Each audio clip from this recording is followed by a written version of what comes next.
This cartoon can go either way. Sometimes that might be how the person feels when we were supposedly listening, or vice versa.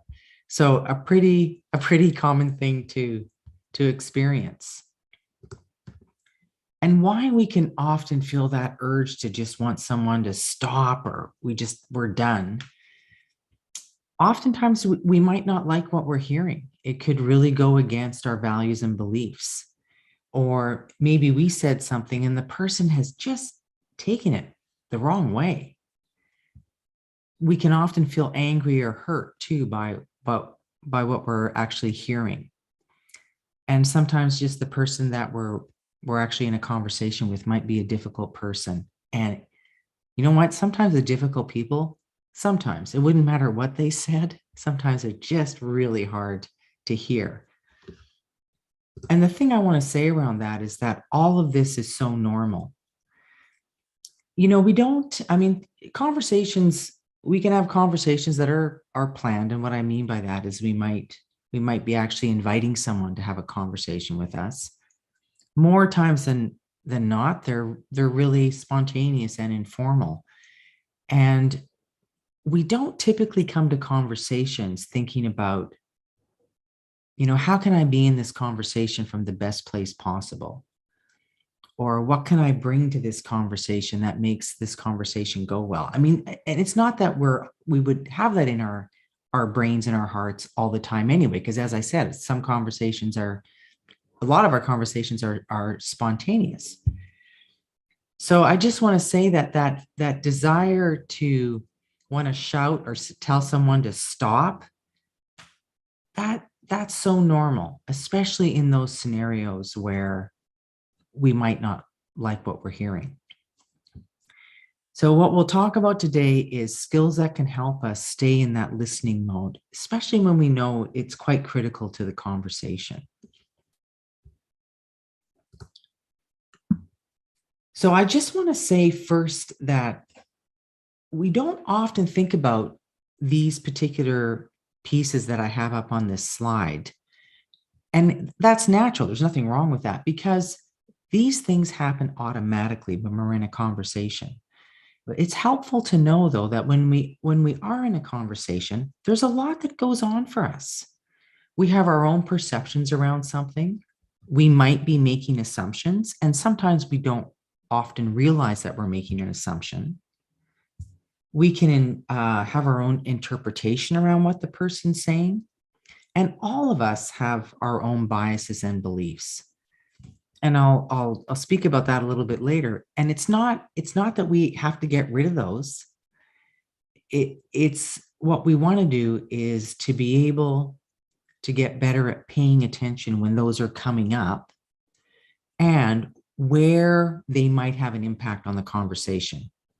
And what I mean by that, if I'm making an assumption or I hold a certain belief around something, and rather than hearing what the person said, I just stop them and say, no, that's not right. This is really the way it is. It kills the conversation. So how we listen is so impacted by these things. And that's normal. And as I said, it's not that we have to try and not think these things or not have biases or beliefs. It's really more around paying attention to them and paying attention to how they impact the conversation.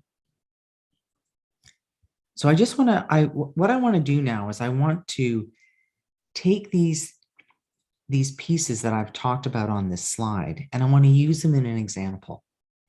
But before I go there, I just want to stop for a moment and just do a quick check-in to see how this is landing, if it's making sense, and if there's any comments or questions at this point.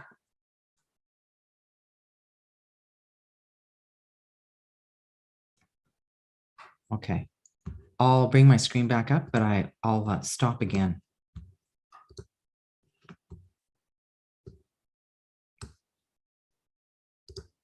So here's what I want you to think about. Well, let me read the scenario first. Here's the situation. You have these two sisters, Alice and Faye.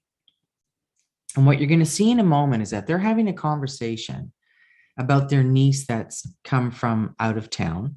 The nieces come to visit, and Alice has summoned together, if you like, a family gathering. And she would like the whole family to be there. And Faye really wants to go to her cabin. And she wants to go to her cabin right on the weekend that family gathering is supposed to happen. So what I'd love for you to just think about is this. I'm going to bring up the slide and show you their conversation in a moment, but just think in your mind for a moment. When you look at Alice and Faye, what assumptions or interpretations, biases, or beliefs do you think either one of them might be holding, and how that might be influencing their conversation? So we're not trying to fix their conversation. We're just trying to observe right now what the perceptions, the interpretations, the biases that either one of them might be holding as they have this conversation. So here's how it pans out. So Alice says, "Can't you go on another weekend? You have plenty of opportunity to go to your cabin. How often is your niece here?" "No, I don't have plenty of opportunity. Work has been demanding and I really need the break." "Your niece comes all this way and you can't rearrange your schedule." "Yes, I realize she's here, but it doesn't mean that I can drop everything. I want to go to the cabin." And then Alice is really getting a little ticked off here and says, "You're being selfish and only thinking about you.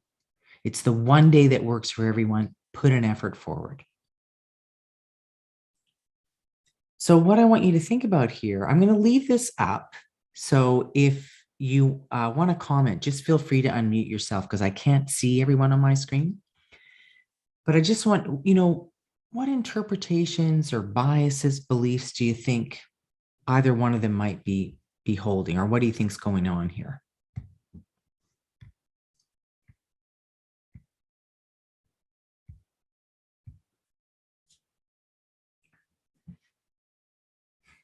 Throw it out there. There's no right or wrong answer here. Let's throw it out there.